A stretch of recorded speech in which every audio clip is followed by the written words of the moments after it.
जय हिंद प्यारे दोस्तों। इंडियन इंस्टीट्यूट ऑफ गोल्ड के यूट्यूब चैनल पे आप सभी का स्वागत है। आज हम लेकर आए हैं कक्षा 10 के विज्ञान का चैप्टर नंबर पहले का समतल पृष्ठों पर प्रकाश का परिवर्तन। ये हमारा चैप्टर का नाम है। इस चैप्टर में आज हमारा है दूसरा लेक्चर। दूसरे लेक्चर में हम आपको बताएंगे प्रकाशिक माध्यम, फिर प्रकाशिक माध्यम बताएंगे, प्रकाशिक माध्यम कितने टाइप का होता है इन सबको बताएंगे। जैसे प्रकाशिक माध्यम, फिर प्रकाशिक माध्यम कितने टाइप का, 3 टाइप का, पारदर्शक, अपारदर्शक, पारभाषक।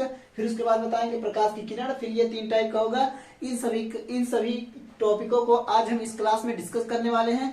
बहुत ही घातक तरीके से, बहुत ही शानदार तरीके से कवर करेंगे। तो चले आइए टॉपिक पे। तो पहला हमारा क्या है हेडिंग, प्रकाशिक माध्यम। क्या है दोस्तों प्रकाशिक माध्यम? प्रकाशिक माध्यम किसे कहते हैं? तो प्रकाश जिस माध्यम से होकर जाता है उसे प्रकाशिक माध्यम कहते हैं। यानी प्रकाश जिस माध्यम से होकर जाएगा उसे क्या कहेंगे हम दोस्तों? प्रकाशिक माध्यम कहेंगे। यानी माध्यम का मतलब यह है कि हमारा रास्ता, जैसे हम अपने जाने के लिए रास्ता बनाते हैं उसे प्रकाश भी अपना जाने के लिए क्या बनाएगा? रास्ता बनाएगा। यानी प्रकाश जिस रास्ते से होकर जाता है उसे हम क्या कहते हैं? प्रकाशिक माध्यम कहते हैं। प्रकाशिक माध्यम कितने टाइप का होता है? प्रकाशिक माध्यम हमारा 3 टाइप का होता है। यानी प्रकाशिक माध्यम को कितने वर्गों में बांटा गया? प्रकाशिक माध्यम को 3 वर्गों में बांटा गया है। तो दोस्तों प्रकाशिक माध्यम क्या है आपको समझ में आया है? तो चले आगे चलते हैं, उसके टाइप यानी वर्गों में चलते हैं। तो प्रकाशिक माध्यम एक बार हम फिर से बताते हैं। यानी प्रकाश जिस रास्ते से होकर जाता है या जिस माध्यम से होकर जाता है उसे हम क्या कहते हैं? प्रकाशिक माध्यम कहते हैं। प्रकाशिक माध्यम कितने वर्गों में बांटा गया है? 3 वर्गों में बांटा गया है। पहला क्या है हमारा? पारदर्शक। पारदर्शक किसे कहेंगे? जिसमें प्रकाश आर पार चला जाता है उसे क्या कहते हैं दोस्तों? पारदर्शक कहते हैं। यानी समझना प्यारे दोस्तों कि प्रकाश जिसमें आर पार चला जाएगा उसे क्या कहेंगे? हम पारदर्शक कहेंगे। जैसे मान लीजिए हमारा क्या है? वायुमंडल है कि नहीं है? इस वायुमंडल में गैसें भरी हुई हैं, जैसे हवा भरा हुआ है, अनेक गैसें हैं, हवा भरा हुआ है। अब प्रकाश क्या कहता है? सूर्य का प्रकाश आसमान से चलता है, सीधे हमारे पृथ्वी पर आता है नहीं आता है? यानी क्या होता है? वो पार करके आ रहा है नहीं आ रहा है? तो यही क्या हो जाएगा हमारा? पारदर्शक हो जाएगा। यानी वो कैसा माध्यम है? पारदर्शक माध्यम है। जैसे इसमें बोला है कांच। अब कांच क्या होगा हमारा? पेंट लगा हुआ कांच नहीं होना चाहिए। कांच एकदम नंगा कांच होना चाहिए। उसमें एक तरफ भी कलई किया हुआ नहीं होना चाहिए। अगर कलई किया हुआ नहीं रहेगा तो आप उस कांच को जब इधर से लाइट मारेंगे तो इस तरफ लाइट निकल जाएगा। उसे क्या कहते हैं हम? पारदर्शक कहते हैं। आपके हम दैनिक जीवन में उपयोग, जैसे एक उदाहरण ले लेते हैं, आप कलाई वाली घड़ी यूज करते हैं, मोबाइल फोन यूज करते हैं, तो उसमें से लाइट जलता है तो यानी ऊपर से आता है नहीं आता है प्रकाश? आप जिस स्क्रीन पे इस वीडियो को देख रहे हैं उसमें से लाइट आ रही नहीं है, यानी पारदर्शक है कि नहीं है? या आप घर में टॉर्च जलाते हैं, उसमें जो ऊपर कांच लगा तो इस लाइट मारते हैं तो ऊपर निकलता है नहीं निकलता है? यानी क्या है हमारा? पारदर्शक ही है। तो अपारदर्शक किसे कहेंगे दोस्तों? अपारदर्शक उसे कहेंगे जिसमें प्रकाश आर पार नहीं जा पाएगा।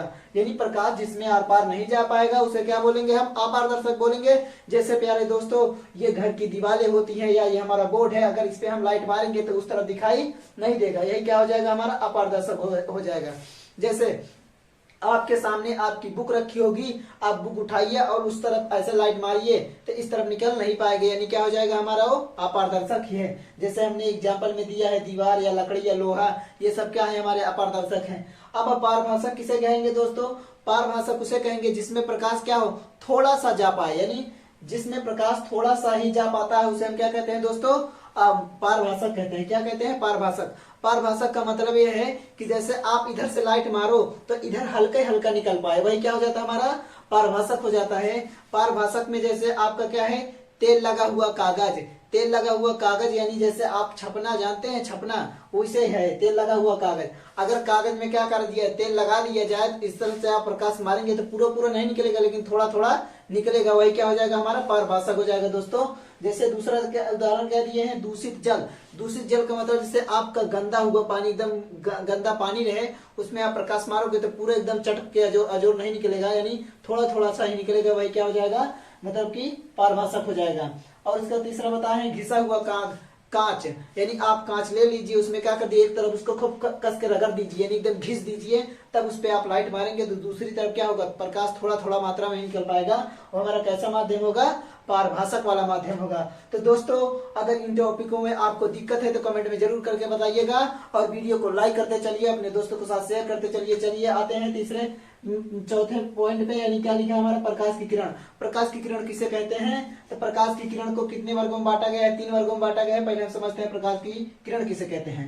प्रकाश पारदर्शी माध्यम के, प्रकाश पारदर्शी माध्यम के एक सरल रेखा में, प्रकाश पारदर्शी माध्यम के एक सरल रेखा में जाता है तो उसे क्या कहते हैं, प्रकाश की किरण कहते हैं। यानी प्रकाश पारदर्शी माध्यम में, प्रकाश पारदर्शी माध्यम के एक सरल रेखा में जाता है तो उसे क्या कहते हैं दोस्तों, प्रकाश की किरण कहते हैं। प्रकाश की किरण को कितने वर्गों में बांटा गया है दोस्तों, तो प्रकाश की किरण को 3 वर्गों में बांटा गया है।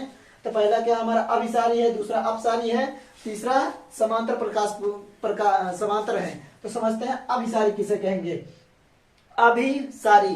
तो इसमें बहुत सारा कंफ्यूजन रहता है, हम कंफ्यूजन को दूर करने के लिए एकदम तोड़ कर बता रहे हैं। यानी अभिसारी कैसे कहेंगे समझना, सारी का मतलब क्या हो जाएगा, यानी पूरा पूरा, और अभी का मतलब समझ लेते हैं आ रही हैं। यानी जब किरणें एक बिंदु पर आ रही होती हैं तो उसे हम क्या कहते हैं, अभिसारी कहते हैं दोस्तों। यानी जब प्रकाश की किरणें एक बिंदु पर आकर मिलती है, यानी सारी, जैसे ये मान लीजिए हमारा प्रकाश का बिंदु है, अब इधर से भी आएगी, इधर से भी आएगी, इधर से भी आएगी, यानी सभी मतलब सभी प्रकाश की किरणें एक बिंदु पर आ रही होती है तो उसे हम कहते हैं अभिसारी। और अपसारी किसे कहेंगे, यानी जब एक बिंदु से प्रकाश की किरणें जा रही होती है तो उसे हम कहते हैं अपसारी। यानी देखना अच्छे से, अप और यहाँ पर लिखा है सारी, सारी का मैंने हमने बताया पूरा पूरा, और अप कहते हैं ना, गो अप माने उठ जाओ, क्या कर उठ जाओ, यानी इसे यहाँ से क्या कर रही है, ये उठ रही है यानी जा रही है, तो क्या हो जाएगा हमारा अपसारी। तो अपसारी याद रखना, इसको ऑटोमेटिक याद हो जाएगा। यानी अप और सारी, अप मतलब क्या होता है उठ जाना, यानी उठ जाने का मतलब क्या कर रही है, एक बिंदु से जा रही है, तो ये क्या हो जाएगा हमारा अपसारी हो जाएगा। अपसारी क्या होगा, यानी एक बिंदु पर आ रही हो तो इसे अपसारी कहते हैं दोस्तों।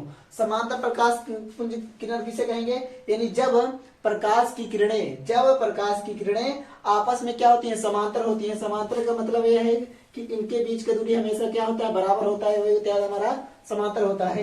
यानी जब सभी प्रकाश की किरणें आपस में बराबर होती हैं, आप बीच का दूरी मेंटेन यानी बराबर होता है, तो क्या कहते हैं, समांतर कहते हैं। तो दोस्तों ये क्लास आपको कैसा लगा है तो कमेंट में करके जरूर बताइएगा, और यदि हमारे चैनल पे आप नए हो तो चैनल को सब्सक्राइब कीजिएगा। मिलते हैं नेक्स्ट क्लास में, तब तक के लिए जय हिंद जय भारत दोस्तों।